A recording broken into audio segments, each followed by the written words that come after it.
जो दुनिया को सुनाई दे उसे कहते हैं खामोशी, कि जो दुनिया को सुनाई दे उसे कहते हैं खामोशी, और जो आंखों को दिखाई दे उसे तूफान कहते हैं। हम अपने जान के दुश्मन को जान कहते हैं, कि हम अपने जान के दुश्मन को जान कहते हैं, और मोहब्बत की इसी मिट्टी को हिंदुस्तान कहते हैं, मोहब्बत की इसी मिट्टी को हिंदुस्तान कहते हैं। स्वागत है आप सभी का दोस्तों हमारे इस छोटे से YouTube चैनल PCM कैटलिस्ट में। और आज की वीडियो में हम आपके लिए जबरदस्त क्लास लेकर के आए हैं, जो कि कक्षा 10 का मैथ है, और हम पढ़ रहे हैं वास्तविक संख्या, और हम 1.3 को जो है डिस्कस कर रहे थे। उसमें जो है हमने बताया था आपको कि दो तरह के क्वेश्चन हैं। तो हमने पहले तरह का जो क्वेश्चन है पहले टाइप का वो करवा चुका हूं मैं, और आज हम लेके आए हैं आपको दूसरे तरह का क्वेश्चन जो कि मिक्स टाइप का क्वेश्चन है। हमने इसके पहले वाले वीडियो में बताया था कि अगर √3 एक अपरिमेय संख्या है तो उसको कैसे सिद्ध करना है, √5 हो या फिर √2 हो, यानी कि उसमें मिक्स नहीं होता था। और इस वाले वीडियो में हम मिक्स की बात करेंगे। जैसे आपको दिया गया है कि 5 - √3 एक अपरिमेय संख्या है। ये क्या है? ये मिक्स है। यहाँ पे आपसे बोल सकता है कि 2 + √5 एक अपरिमेय संख्या, उसको कैसे सिद्ध करोगे। तो इस तरह के क्वेश्चंस को, इस तरह के प्रॉब्लम को हम किस तरह से जो है इसका आसानी से बहुत ही इजी वे में सॉल्यूशन निकालते हैं, उसको जो है आज हम इस वीडियो में देखेंगे। तो ठीक वही पैटर्न रहेगा, इसमें थोड़ा सा बस अलग जो है स्टेप रहेगा, और बाकी पैटर्न जो है सेम रहेगा पहले वाले क्वेश्चन की तरह। हमें इसको सिद्ध करना है कि 5 - √3 एक अपरिमेय संख्या है। तो सबसे पहले हम क्या मानेंगे कि हमारा 5 - जो √3 है वो एक परिमेय संख्या है, और कुछ संभावनाएं बनेंगी, और वो संभावनाएं जो है अंत में जाकर के गलत साबित हो जाएंगी, और हम सिद्ध करने में सक्षम हो जाएंगे कि हमारा जो ये संख्या है 5 - √3 वो क्या है, एक अपरिमेय संख्या है। हम जो है सफल हो जाएंगे। तो चलिए इसको हम सबसे पहले शुरुआत क्या करेंगे। यहाँ पे बोला 5 - √3 एक अपरिमेय संख्या है। तो यहाँ पे हम लिखेंगे कि माना 5 - √3 एक परिमेय संख्या है। क्या मानेंगे आप? क्योंकि बोल रहा है अपरिमेय से सिद्ध करने के लिए, तो आप मानेंगे कि ये क्या है, परिमेय संख्या है। अब कल की वीडियो में हमने आपसे बताया था कि कोई भी संख्या अगर परिमेय होती है तो उसको हम क्या करते हैं, 5 - √2 यानी कि जो भी संख्या होगी उसको p/q के रूप में लिख सकते हैं। तो हमने लिख दिया। और यहाँ पे कंडीशन होती है कि q जो है वो ≠ 0 होना चाहिए। और क्या होता है, p एवं q क्या होती हैं, सहअभाज्य संख्याएं होती हैं। जो p एवं q होती हैं वो सहअभाज्य होती हैं, सहअभाज्य होती हैं। ये कल की वीडियो में हमने डिस्कस किया था, ठीक है। अब हमें क्या करना है, अब यहाँ पे थोड़ा सा स्टेप हमें चेंज करना है। हमें इस क्वेश्चन को सॉल्व करने के लिए, यहाँ पे देख सकते हैं आप मिक्स वाला क्वेश्चन है।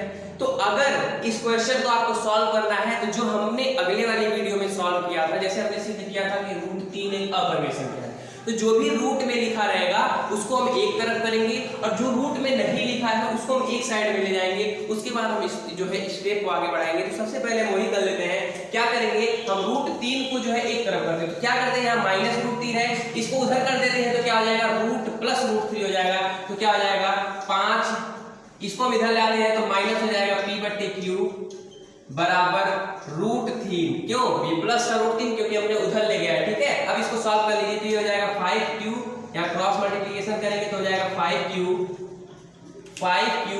माइनस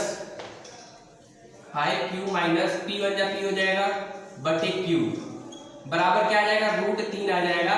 और इसको हम क्या मान लेंगे, इसको मान लेंगे हम समीकरण नंबर 1 मान लेंगे, ठीक है। अब देखिए, अब हमें यहाँ पे एक चीज समझने वाली बात है जो कि इस क्वेश्चन में यूज होगा, उसको हम समझ लेते हैं। हमने क्या लिखा है कि q जो है वो 0 के बराबर नहीं होना चाहिए, और p एवं q जो है वो सहअभाज्य संख्या होती है। तो सहअभाज्य संख्याएं, मान लीजिए p एवं q है, सहअभाज्य संख्याएं मैंने आपको बताया था कि ऐसी संख्याएं जिसका उभयनिष्ठ गुणनखंड न हो सके उसे हम सहअभाज्य संख्याएं कहते हैं। और सहअभाज्य संख्याएं भी तो पूर्णांक ही होती हैं। मान लीजिए ये सहअभाज्य संख्याएं क्या है, एक पूर्णांक है। ये क्या होंगी, पूर्णांक होंगी ना। जैसे मान लीजिए सहअभाज्य संख्याएं 2/3 होती है, तो 2 और 3 क्या है हमारा, 2 और 3 तो पूर्णांक ही है, यानी कि पूर्णांक ही होगा कोई सहअभाज्य संख्या है। तो पूर्णांक से कहने का मतलब ये है कि अगर संख्याएं पूर्णांक है तो वहां से हम एक चीज समझ सकते हैं कि किसी भी पूर्णांक को आप जब जोड़ोगे तो आपको एक पूर्णांक मिलेगा। जैसे मान लीजिए 2 और 3 हमारा पूर्णांक था, तो 2 और 3 को प्लस करेंगे तो हमारा क्या मिलेगा, एक पूर्णांक मिलेगा। अगर हम पूर्णांकों को माइनस करते हैं तो भी हमें पूर्णांक मिलता है, गुणा करते हैं तो भी पूर्णांक मिलता है। यानी कि अगर मान लीजिए मैं बात करूं कि 2 एक पूर्णांक है, इसमें हम 3 एक और पूर्णांक को जोड़ेंगे तो 5 भी क्या मिलेगा, हमको पूर्णांक मिलेगा। यानी कि ये भी पूर्णांक है, ये दोनों पूर्णांक है, और इनको हम जोड़ने पर भी क्या प्राप्त किए हैं, गुणांक प्राप्त किए हैं। चीजों को समझिएगा पहले, अभी मैं आपको जो है समझाता हूँ कि क्यों मैं ये चीज समझा रहा हूँ, ठीक है। अगर मैं 2 - 3 करूँ तो क्या होगा, 2 - 3 क्या होगा, -1 हो जाएगा। ये भी क्या है, ये भी एक गुणांक है। अगर मैं 2 × 3 करूं तो क्या होगा, 2 × 3 आप करोगे तो क्या हो जाएगा, 2 3 या 6। ये भी क्या है, ये भी हमारा एक पूर्णांक ही है। तो कहने का तात्पर्य ये है कि या तो हम प्लस करें या फिर माइनस करें या फिर गुणा करें, हमें पूर्णांक मिलता है। लेकिन अगर हम डिवाइड करते हैं, 2/3 करते हैं तो हमें क्या मिलता है, तो हमें एक परिमेय संख्या मिलती है। यही चीज आपको समझना है, यानी कि अगर हम 2 पूर्णांकों को डिवाइड करेंगे तो हमारी जो संख्या मिलेगी वो परिमेय संख्या मिलेगी। उसके बाद यही कॉन्सेप्ट हम यहाँ पे लगाएंगे, ठीक है। तो यहाँ पे सबसे पहले क्या लिखेंगे कि P और Q जो है हमारा क्या है, पूर्णांक है, क्योंकि P और Q जो है सहअभाज्य संख्या है। तो हमने मान रखा है ना कि ये परिमेय संख्या है, तो सहअभाज्य है तो पूर्णांक क्या लिखेंगे, चूंकि P एवं Q क्या है, P और Q एक पूर्णांक है। अब बताइए, आप खुद ही बताएंगे हमको, आपसे हमारा एक छोटा सा क्वेश्चन है कि अगर P एवं Q पूर्णांक है तो ये 5Q - P एक पूर्णांक होगा कि नहीं होगा, बताइए आप लोग कमेंट करके बताइए हमको कि ये जो 5Q - P है वो एक पूर्णांक होगा कि नहीं होगा। जाहिर सी बात है, इसमें सोचने की जरूरत ही नहीं है, ये आप बता सकते हैं पूर्णांक होगा, क्योंकि हमने आपको बताया कि 2 पूर्णांकों का जो माइनस होता है वो क्या होता है, एक पूर्णांक होता है। तो यहाँ पे Q है, ये भी पूर्णांक है, और P है, ये भी पूर्णांक है। दोनों को माइनस करेंगे तो हमें क्या मिलेगा, एक पूर्णांक ही मिलेगा। तो क्या हम बोल सकते हैं, यहाँ पे लिख सकते हैं कि चूंकि इसीलिए 5Q - P भी क्या होगा, कि एक पूर्णांक होगा, पूर्णांक होगा। अब एक चीज और आपको यहाँ पे ध्यान देना है, एक चीज क्या ध्यान देना है आपको, अगर 5Q - P एक पूर्णांक है, अगर ये चीजें पूर्णांक है तो Q भी हमारा एक पूर्णांक है, और जब हम किसी पूर्णांक को पूर्णांक से भाग देते हैं तो हमें क्या मिलता है, हमें एक परिमेय संख्या मिलता है। यही चीज हमने समझाया, इसीलिए हमने समझाया क्योंकि हमने इसका यूज लिया। जो हम पूर्णांक को भाग देते हैं तो हमें एक परिमेय संख्या मिलती है। यहाँ पे देखिए, ये भी हमारा पूर्णांक है और इसको हम डिवाइड कर रहे हैं पूर्णांक से, क्योंकि Q भी सहअभाज्य है। तो पूर्णांक को पूर्णांक का डिवाइड करेंगे तो ये क्या मिलेगा हमको, परिमेय संख्या मिलेगा। तो हम यहाँ पे लिखेंगे इसीलिए क्या होगा, 5Q - P बटे Q एक परिमेय संख्या है। क्या होगा, एक परिमेय संख्या है। क्यों होगा, इसका कॉन्सेप्ट जो हमने बताया, ठीक है, इसका कॉन्सेप्ट हमने आपको बताया कि पूर्णांक में पूर्णांक का डिवाइड करेंगे तो आपको एक परिमेय संख्या मिलेगी। अब देखिए, अब यहाँ से हमारा विरोधाभास जो है शुरू हो जाता है। विरोधाभास कैसे शुरू हो जाता है उसको आप लोग यहाँ पे देखिएगा, किस तरह से हम सॉल्व करेंगे। अब समीकरण 1 से देखिए, समीकरण 1 में आपने क्या लिखा है, समीकरण 1 से आपने लिखा है कि √3 जो है वो किसके बराबर है, 5Q - P बटे Q के बराबर है। तो यहाँ पे आप एक चीज बता सकते हैं कि हमारा √3 तो हमने सिद्ध कर चुका है कि एक अपरिमेय संख्या, इसकी पहले वाली वीडियो में। तो कोई भी अपरिमेय संख्या क्या कभी किसी परिमेय संख्या के बराबर हो सकती है, कोई भी अपरिमेय संख्या किसी परिमेय संख्या के बराबर हो सकती है, नहीं हो सकती है। एक परिमेय संख्या ही परिमेय संख्या के बराबर हो सकती है। तो ऐसे में हमें जो मानना है वो कथन क्या है, गलत है। तो यहाँ पे लिखेंगे चूंकि √3 बराबर 5Q - P बटे Q है, तो जो कि ये क्या है, एक अपरिमेय है, जो कि यह एक अपरिमेय संख्या है, अपरिमेय संख्या है।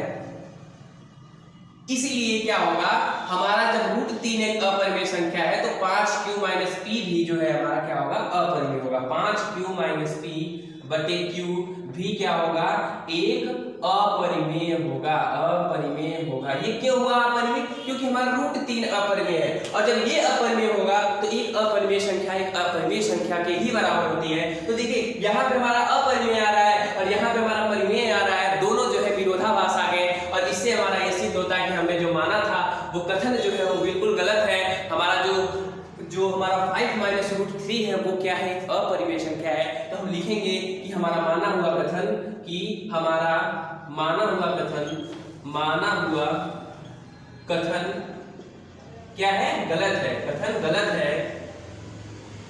है।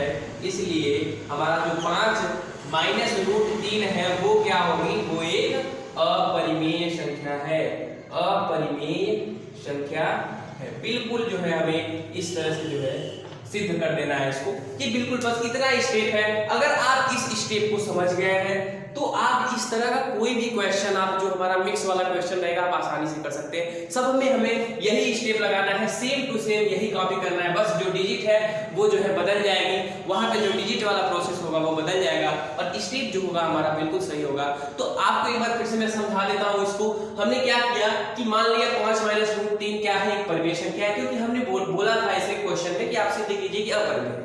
तो मैंने बोला कि आप परिमेय मान लो, और जब परिमेय मान लिए हम तो इसको p बाई क्यू के रूप में लिख सकते हैं। इसमें शर्त होती है कि q जो है 0 के बराबर नहीं हो सकता और ये संख्याएं जो होती हैं वो सहभाज्य संख्याएं होती हैं। और हमने वहां से समझा कि अगर संख्याएं सहभाज्य है तो वो भी एक पूर्णांक होगी, और पूर्णांक को हम चाहे जोड़ें, चाहे घटाएं, चाहे गुणा करें, चाहे जो है हम उसमें भाग करें, हमें क्या मिलेगा, एक पूर्णांक ही मिलेगा, हमें एक परिमेय संख्या ही मिलेगी। उसके बाद हमने क्या किया, एक इक्वेशन बना लिया और इस इक्वेशन से हमने बताया कि ये जो संख्या है 5q माइनस p बटे q ये एक परिमेय संख्या है, और ये परिमेय संख्या हमने इस इक्वेशन से निकाला। और फिर हमने इसी इक्वेशन से देखा कि अब ये परिमेय संख्या जो हमारी है वो एक अपरिमेय संख्या के बराबर है, जो कि हमारा कथन गलत हो गया और यहाँ से हमारा सिद्ध हो गया कि ये जो संख्या है हमारी वो क्या है, एक अपरिमेय संख्या है। यही था हमारा छोटा सा स्टेप। अब जो है हम क्या करेंगे, ये तो हमारा एग्जाम्पल था 1.3 का, जो है एक्सरसाइज 1.3 का एग्जाम्पल नंबर 10 था। अब हम क्या करेंगे, जो हमारा दूसरा क्वेश्चन है, क्योंकि मैं पहला क्वेश्चन आपको सॉल्व करा चुका हूँ, तो हमारा जो दूसरा क्वेश्चन है उसको मैं आपको बताऊंगा तो किस तरह से उसको सॉल्व करेंगे, उसको देखिएगा आप लोग। तो इसका सबसे पहले स्क्रीनशॉट ले लीजिए। हो गया स्क्रीनशॉट, मिटा दे इसको, ठीक है।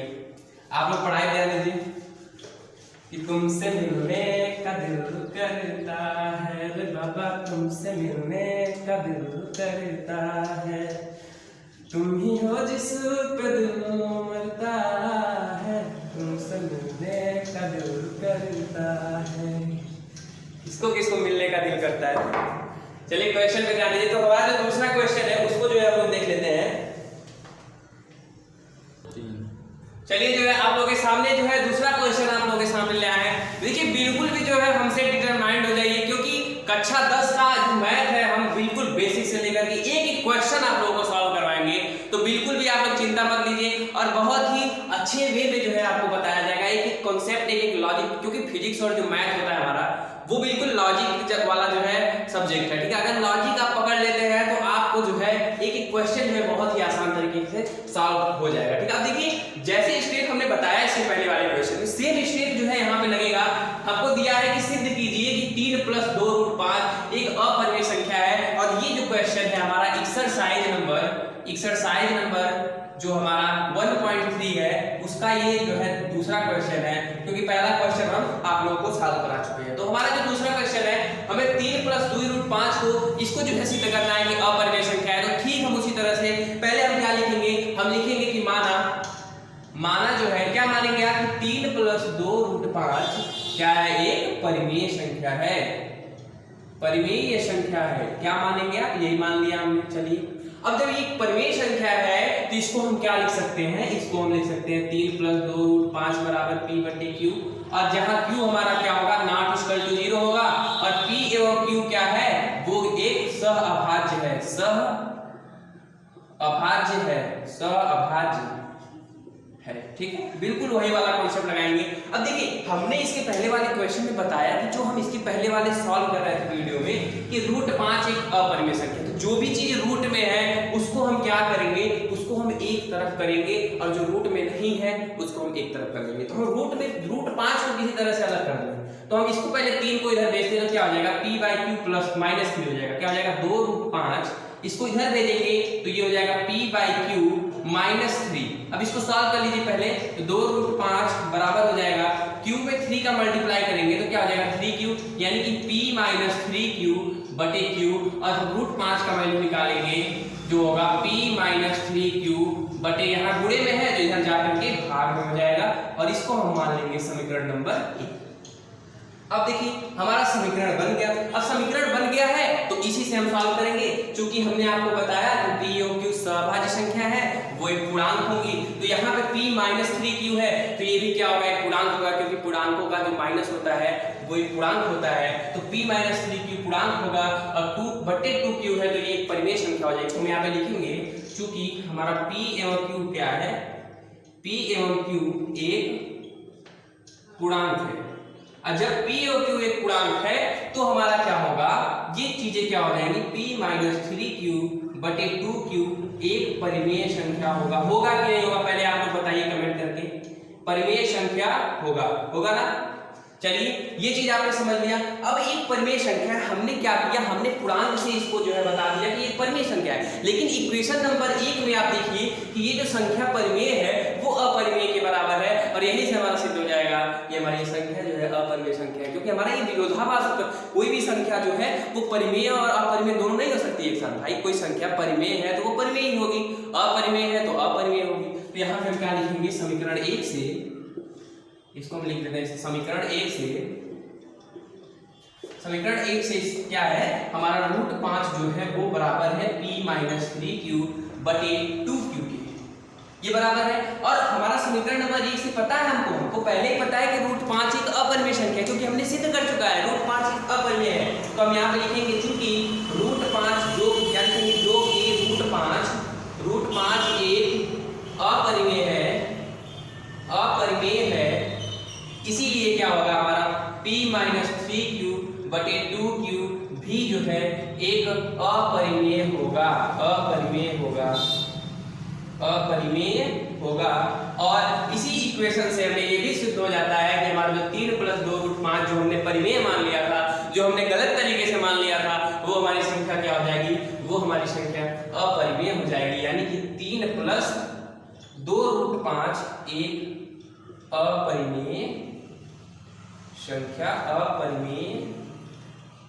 संख्या है। ठीक है, ये चीज जो है हमारा, ये भी क्वेश्चन जो है हमारा सॉल्व हो चुका है। अब जो हमारा एक्सरसाइज 1.3 में 3 ही क्वेश्चन है। ठीक है, पहला हमने सॉल्व करा दिया, दूसरा भी सॉल्व करा दिया, और जो हमारा तीसरे टाइप का क्वेश्चन है उसमें 3 टाइप है क्वेश्चन के, जिसमें से मैं एक क्वेश्चन आपको सॉल्व कराऊंगा, और जो बाकी 2 क्वेश्चन है उसको आपको स्वयं करना है।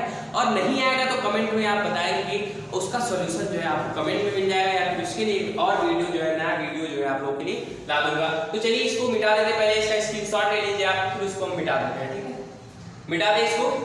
चलिए, मिले हो तुम हमको बड़े नसीबों से, चुराया है मैंने किस्मत की लकीरों से, तेरी मोहब्बत की।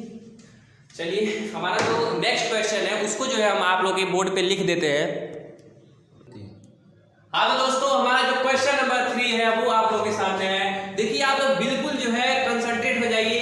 ये भी क्वेश्चन, जो तीनों क्वेश्चन, इसमें से एक क्वेश्चन मैं आपको बताने वाला हूँ, और बाकी जो 2 क्वेश्चन है आप खुद करके जो है आप आइए। तो आप लोग एकदम बिल्कुल मोटिवेट होकर पढ़िए। जो लोग सो रहे हैं वो लोग पहले तो जाग जाए, क्योंकि वीडियो देखते देखते बच्चों को नींद आ जाती है। तो जो लोग सो रहे हैं वो लोग जाग जाए। सिंह बनिए, सिंहासन की चिंता मत करिए, सिंहासन खुद ब खुद बन जाएगा। चलिए, क्वेश्चन नंबर जो हमारा तीसरे का पहला है उसको हम सॉल्व कराएंगे।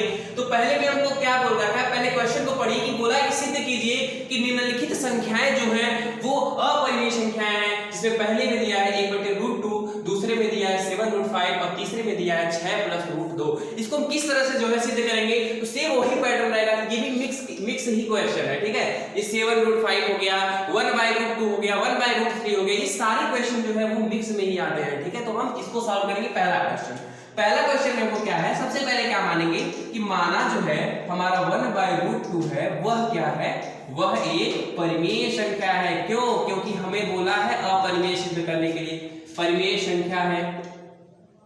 ये जो है हमने मान लिया, और अब आपको बताया इसको क्या करोगे आप, P/Q के बराबर कर दोगे। 1/√2 P/Q के बराबर होगा, क्योंकि परिमेय संख्या है, और Q जो है ≠ 0 होता है, और P एवं Q क्या होते हैं, सहअभाज्य होते हैं, सहअभाज्य है। ये हमारे जो P और Q है, और सहअभाज्य भी एक पूर्णांक होता है। अब हम क्या करेंगे, हमने आपसे बोला कि जो भी संख्या रूट में होती है उसको हम क्या करेंगे, एक तरफ कर लिया जाए, और जो बाकी संख्याएं बचती हैं उसको एक तरफ कर लिया जाए, तो हमारा क्वेश्चन जो है वो आसान हो जाता है। इसको हम किस तरह से सॉल्व करेंगे, देखिए आप इसको 2 तरह से कर सकते हैं। या तो इसका आप क्रॉस मल्टीप्लिकेशन कर दीजिए। भाई क्रॉस मल्टीप्लिकेशन करेंगे तो यहाँ Q आ जाएगा, और ये P जो है यहाँ पे आ जाएगा, यानी कि यहाँ Q/P हो जाएगा, और यहाँ हो जाएगा √2/1, यानी कि Q/P बराबर √2 आ जाएगा। लेकिन एक तरीका और है करने का, इसको हम क्या करेंगे, इन दोनों इक्वेशन को पलट देंगे। क्या करेंगे, इसको हम पलट देंगे, एकदम उल्टा पलटा कर देंगे इसको, तो क्या हो जाएगा ये 1/√2 है तो ये हो जाएगा √2 बराबर, इसको हम उल्टा करेंगे तो ये हो जाएगा q/p। ये चीज आपको समझ में आया। और इसको हम क्या मान लेंगे, इसको मान लेंगे समीकरण नंबर 1।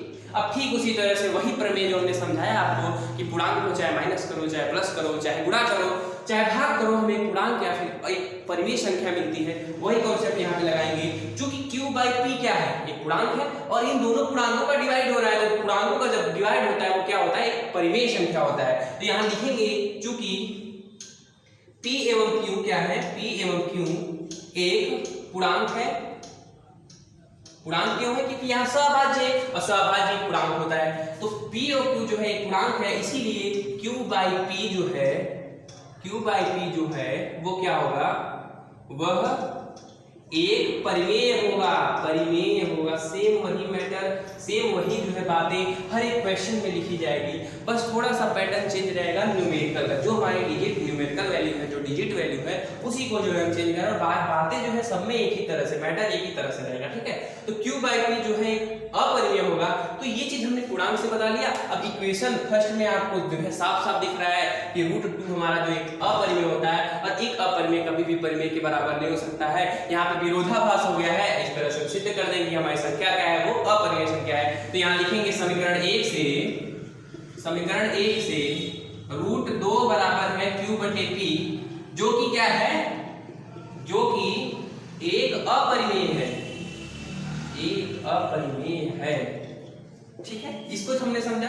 अब जब ये एक अपरिमेय संख्या है, तो ये √2 जब एक अपरिमेय है, तो ये संख्या कैसे परिमेय के बराबर हो सकती है, कभी नहीं हो सकती है। तो यहाँ क्या होगा, यहाँ जो है q/p भी जो है वो भी क्या होगा, वह भी q/p भी एक अपरिमेय होगा। और यहाँ से हम लिखेंगे कि हमारा जो माना हुआ कथन है वो गलत था। क्या लिखेंगे, माना हुआ कथन जो है वह क्या है, वह गलत है। और जब गलत है तो हमने माना क्या था, माना था कि वो संख्या परिमेय है। तो गलत जब हमारा कथन होगा तो इसका मतलब क्या हो गया, हमारी संख्या क्या होगी, अपरिमेय होगी। और ये हमें सिद्ध करना है, तो क्या होगा, क्योंकि इसीलिए 1/√2 एक क्या होगी, अपरिमेय संख्या होगी, एक अपरिमेय संख्या होगी। ये चीज जो है आपको आज क्लियर हो गया होगा। तो 1.3 जो है हम यहीं पे समाप्त करते हैं और इसकी आगे वाले लेक्चर में हम लाएंगे 1.4 को। ये दो क्वेश्चन जो है आप लोगों के सामने, आप लोगों के बोर्ड पे, उसको आपको ईमानदारी से करना है, ठीक है, ईमानदारी, क्योंकि क्वेश्चन का जब तक आप प्रैक्टिस नहीं करोगे तब तक क्वेश्चन जो है आपको समझ में नहीं आएगी। अभी हम क्या करेंगे, हम तो लगवाते चले जा रहे हैं क्वेश्चन को, लेकिन आपको वीडियो सिर्फ नहीं देखना है, आपको कॉपी पेन जो है साथ में लेके बैठना है। जैसे जैसे मैं क्वेश्चन को लगवाता हूँ तो पॉज कर करके आपको क्वेश्चन को पहले सॉल्व करना चाहिए, उसके बाद जो है क्वेश्चन को जब मैं बताता हूँ तो उसको जो है ध्यान से देखना चाहिए। उम्मीद करता हूँ ये सारे क्वेश्चन जितने भी मैंने आपको बताया है आज, वो आज सब आपको समझ में आया होगा। और ये 2 क्वेश्चन आपका होमवर्क है एक तरह से, इसको जो है सॉल्व करके आप कमेंट करके जरूर बताइएगा कि ये आपसे सॉल्व हुआ कि नहीं हुआ। अगर नहीं हो रहा है सॉल्व तो भी बताइए, इसके लिए मैं एक दूसरा वीडियो बना दूंगा 2, क्योंकि अगर नहीं आएगा तो इसके बाद जो पहले अगला वीडियो रहेगा उसमें पहला क्वेश्चन यही रहेगा, ठीक है, अगर आप लोग कमेंट करके बताते हैं तो। वैसे उम्मीद करता हूँ ये चीजें आपको आ जाएंगी। और अगर ये वीडियो आप लोगों को अच्छा लगा हो, हेल्पफुल हो, तो आप जो है इसे लाइक कीजिए और दोस्तों के साथ शेयर कीजिए, जो लोग गरीब हैं वो जो है इस अच्छे कंटेंट को पा सके। अब देखिए, मैं तो खुद नहीं अपनी प्रशंसा कर सकता हूँ कि हमारा जो कंटेंट है वो अच्छा है, वो तो आप ही को बताना पड़ेगा। तो कमेंट करके जरूर बताइएगा, कमेंट में मेंशन कीजिएगा कि वीडियो आपको कैसा लगा। और आइए अब मिलते हैं अगले वीडियो में, तब तक के लिए जय हिंद, जय भारत।